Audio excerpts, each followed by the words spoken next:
경우에는 저기 B2C 산업에서부터 먼저 내려오는 경우가 있어요. 뭐 내려오는 경우도 있고 안 내려오고 그냥 그쪽 업계 산업들마다 돌고 도는 경우도 있죠. 그러나 보통 보안 인프라에서는 저기 담당자를 따고 그 다음에 B2C가 되려면은 내가 경력을 쌓고 난 다음에 전직을 하는 과정에서 바텀업 커리어를 보통 잡게 되거든요. 그렇기 때문에 개발자의 커리어 개발과 보안 전문가와 그 인프라 엔지니어의 커리어 개발은 좀 다릅니다. 이게 가장 큰 차이예요. 개발자는 탑다운으로도 내려올 수 있지만 탑다운에서 잘 안 내려오죠. 그리고 보안 전문가 인프라 엔지니어 같은 경우에는 바텀업으로만 올라갈 수 있습니다. 이전에 제가 상담일지 영상에서도 말을 했지만 처음에 보안 담당자로 시작하는 경우가 일부 있기는 했어도 그걸 메인으로 갈 수 있다라고 말하는 거는 반쯤 사기랑 같다고. 그래서 전문업계 즉 보안업계에서 클라우드 MSP로 지금 현재 많이 전환 중이에요. 보안업계가 데브세옵스를 두고 자기들만의 고유의 장점을 잃어버릴 수가 있고 클라우드가 메인이 되었으니까 온프레미스 베이스에서 클라우드 MSP 베이스로 지금 열심히 바꾸고 있는 중입니다.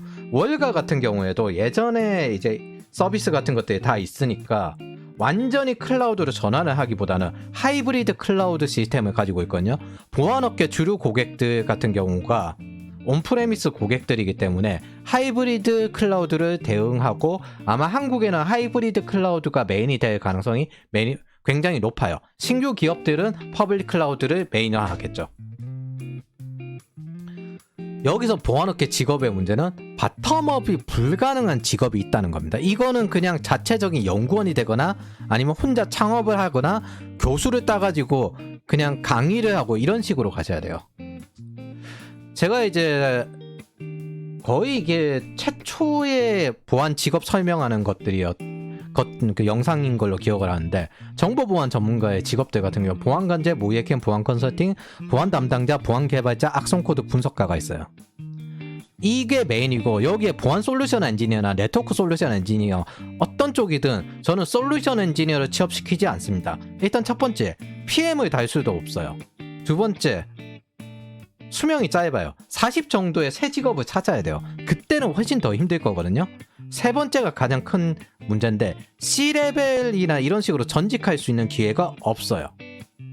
그렇기 때문에 솔루션 엔지니어는 단기적으로 할 만하고요. 저희 학생들 같은 경우도 솔루션 엔지니어로 일단 국비지원 같은 데서 첫 취업을 했다가 거기서 더 커리어를 올리려는 학생들이 솔루션 엔지니어 일을 하면서 와서 공부를 하고 전직을 합니다. 이 직업들 가지고요. 그렇기 때문에 저희는 솔루션 엔지니어를 전직시키는 곳이지 솔루션 엔지니어를 취업시키는 곳이 아닙니다. 글로벌 기업에서 연락이 와도 학생들은 전직 안 시키고 취업 안 시켜요. 솔루션 엔지니어는.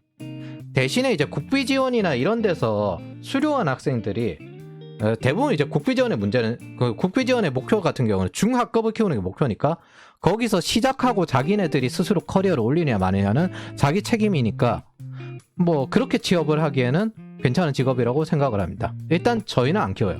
저희는 기본적으로 프리미엄 조직이니까.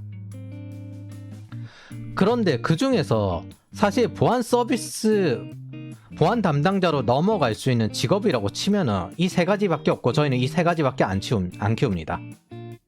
보안관제, 모의해킹, 보안 컨설팅. 그 중에서 보안관제가 가장 영향력이 많기 때문에 보안관제를 메인으로 키웁니다. 그리고 전직을 해서 보통 보안 담당자가 많이 되었죠. 요즘은 이제 데브세옵스로 초점을 맞춰서 가고 있는 상태예요. 한때는 보안 컨설팅, 모의해킹 둘 다 키웠지만은 작년쯤에 끊었어요. 거의 작년 초쯤에 그렇게 끊고 더 이상 양성을 안 시켰습니다. 그래서 보안관제는 지금 현재 MSP 담당자 이 두 쪽으로 담당자의 메인이고 보안회사에도 갈 수 있고 MSP에도 갈 수 있어요. 모의해킹 같은 경우에는 MSP 일자리가 없어요. 보안회사만 갈 수 있어요. 보안 컨설팅 같은 경우에는 MSP 일자리가 있고 담당자 일자리도 있는데 일부라고 보는 게 더 맞을 것 같아요. MSP가 요새 이제 보안 컨설팅 일자리도 도입을 하고 있는 거에 더 가깝지 뭐 확실하게 있다라고 말하기에는 애매합니다. 주로 보안 컨설팅 같은 경우에는 ISMSP, 개인정보보호 이걸 하는 분들이기 때문에 담당자로 될 때도 CPO 이쪽으로 많이 갑니다. CISO도 가긴 가요. 그 악성 코드 분석 같은 경우에는 보안회사의 거의 올리라고 보시면 돼요. 여기에 연구소고 이직한다 치면은 게임 회사의 게임액 분석인데 솔직히 현재 게임 회사 마진이 별로 안 나오잖아요. 모의 해킹은 담당자로 별 필요가 없어요. 모의 해킹에서 담당자가 됐을 경우에는 이제부터 모의 해킹을 경험을 이용해 가지고 다른 일을 해야 돼요. 이게 굉장히 중요합니다.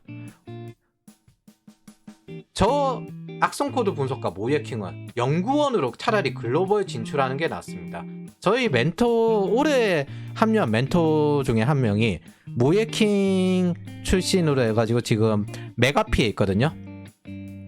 그런 식으로 글로벌 연구원으로 진출하는 게 나아요. 이런 경우에는 보통 어떤 경우냐면 자기가 리더십이랑 아예 거리가 먼 사람들이 있어요.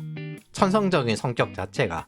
그러면은 특정 한 분야를 파고드는 테크니션으로 가되 영어 열심히 해가지고 글로벌로 진출하고 뭐 한국에 일하더라도 이제 연구회사, 민간 연구소 이런 식으로 진출을 하는 겁니다.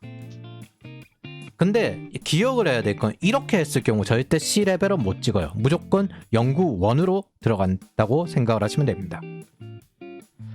여기에 해커 영역이 있는데 오펜시브 리서치를 주로 하죠. 해커들은 이런 식으로 나누는데 이거는 이제 취업을 할 때 보통 그 자기가 공부하는 분야고 블록체인 해킹 같은 경우에는 요즘 이쪽이 돈을 좀 주니까 이쪽 해킹을 좀 많이 연구를 하는 거예요. 악성 코드 분석도 취업을 할 때 보안관제나 이런 사람들도 보안관제만 공부하는 게 아니라 기본적으로 네트워크 보안과 그 다음에 보안관제에서 필요한 이제 취약점 진단에 관련된 부분, 그럼 시스템 해킹이나 웹 해킹이 나오거든요. 모바일 해킹도 어느 정도 공부를 하고, 예, 악성 코드 분석도 동적 분석 정도는 하고, 그런 식으로 하고 법 관리 부분을 많이 해요. 그래서 해커 회사 같은 경우에는 민간 연구소 성향이 되게 큰데 이게 비즈니스 단계에서 보면 그냥 SI성 연구소예요. 사업을 할 거면은 솔루션을 만들어야 하고 그 솔루션을 통해서 고정 수익이 계속 들어와야 하고 그걸 확장시켜서 플랫폼화 해야 되거든요. 팔로알토 같은 경우가 그런 식이죠. 근데 해커 일을 오래 하면은 30 넘으면 잘 하기 힘들어요. 에이징 커브도 오고 취약점 찾는 게 늦어진다는 뜻이에요. 그래서 솔직히 투자사에서 보면 왜 SI 사업만 하고 저러고 있지? 비즈니스 전문가가 저 회사에 없나? 이렇게 보입니다. 사실 보안회사 대부분 그렇죠. 비즈니스 전문가가 거의 없죠. 개인 생각과 감정 단계로 보면은 젊을 때 새로운 연구하면 도파민 뿜뿜 나요. 새로운 거 보면 자기가 성장한 느낌 나고 명성, 명예 이렇게 하고 버그 바운티라도 하나 찾으면 대박이에요. 근데 커리어를 사업이라는 입장에서 보면 가장 머리가 많이 잘 돌아갈 때 시간과 돈을 투자해가지고 방향성 자체가 확장을 안 하는 방향이잖아요. 인생 황금기에 가장 뛰어난 절정기, 전성기에 확장을 안 하고 있어요. 그리고 에이징 커브만 계속 기다리고 있습니다. 그럼 이게 제 입장에서 학생들 커리어를 책임지는 입장에서 시장 포트폴리오를 정기적으로 리밸런싱을 해야 되거든요. 우리에게 시장 포트폴리오라는 거는 교육 과정에 속하는 거죠. 트레이닝 코스. 이걸 리밸런싱을 하다 보면은 당연하게 배제하게 되는 거예요. 모해킹이나 보안 컨설팅이 있었는데 그거 배제하게 되고 뭐 어차피 나중에 시장에 돌면서 적당히 배우면 되니까 해커 영역을 애초에 그냥 배제해버리고 그런 식으로 흘러가게 되는 겁니다. 특히 20, 30대 인생 황금기에 작은 목표를 제시하면 가장 머리 잘 돌아가는 시기에 작은 시야를 가지게 되고 작은 세계관을 가지게 됩니다. 이게 생각보다 영향이 크거든요. 처음에 멘토를 누구를 만나는가 이거 영향에 따라서 자기가 해커가 되고 자기가 리더로는 평생 안 가려고 하게 되고 자기가 사업은 안 하려고 하게 되고 이렇게 됩니다. 이 영향이 생각보다 많이 큽니다. 작은 시장에 있으면은 이게 어떻게 흘러가냐면 평생 남 밑에 있고 도전하지 않는 삶을 택하게 되고 2100년까지 저 작은 시장에서 살아남으려고 하고 있는데 저 2100년까지 저 작은 시장이 살아남을지 모르겠습니다. 솔직히 시장은 계속 바뀌거든요. 그렇기 때문에 계속 새로운 시장에 도전. 그 과정에서 의존성을 해결하고 계속 확장해 나가는 게 중요합니다. 근데 그 사업을 이런 식으로 운영하면 과연 이게 되냐고요. 저는 안 될 거라고 보거든요. 그래서 저희는 그로스를 굉장히 중요시하는 거야. 한 영역에서 그냥 계속 익숙해지고 그로우를 하고 거기서 더 이상 성장하지 않는다면은 그거는 그냥 안주한 겁니다. 저희는 계속 더 큰 시장으로 나아가고 바뀌는 시장에 대응하는 그로스를 중시하는 겁니다. 이걸 학생들에게 항상 제시하려고 노력을 하고 있고 이게 인간 본능에 반대돼요. 한번 수능을 치고 난 다음에 앞으로 인생이 평탄하게 풀리겠지, 취업을 하고 난 다음에 한번 인생이 평탄하게 풀리겠지, 좋은 직업을 찍고 난 다음에 한번 인생은 평탄하게 풀리겠지. 이게 인간 본능이거든요. 이런 상태 안정적인 고정 마인드셋은 사실상 원래부터 존재하지 않는 건데 인간들은 대부분 이걸 바래요.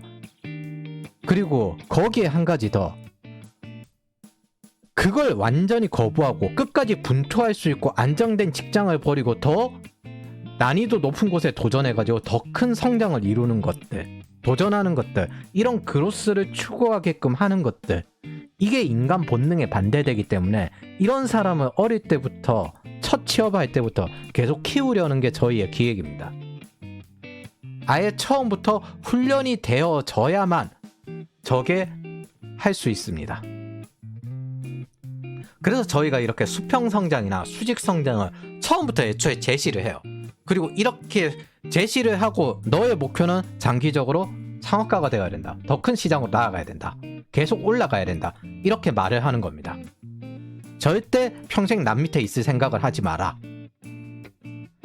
그래서 우리가 수평 성장, 수직 성장을 함께 고려하는 이유가 이 때문입니다. 커리어는 여러분들 사업이고 저희는 여러분들이 인생 황금기를 투자 중인 것을 잘 알고 있습니다. 그래서 항상 시대가 바뀌면은 동시에 추월 차선도 바뀌기 때문에 이전에 있었던 건 구시대 기술이 되는 거죠. 미래 세대 추월 차선을 찾아서 새로운 과정을 계속 구성하는 거예요. 이걸 빨리 할수록 굉장히 중요합니다. 이게 저희가 AR 스쿨을 운영해 나가는 방식이에요.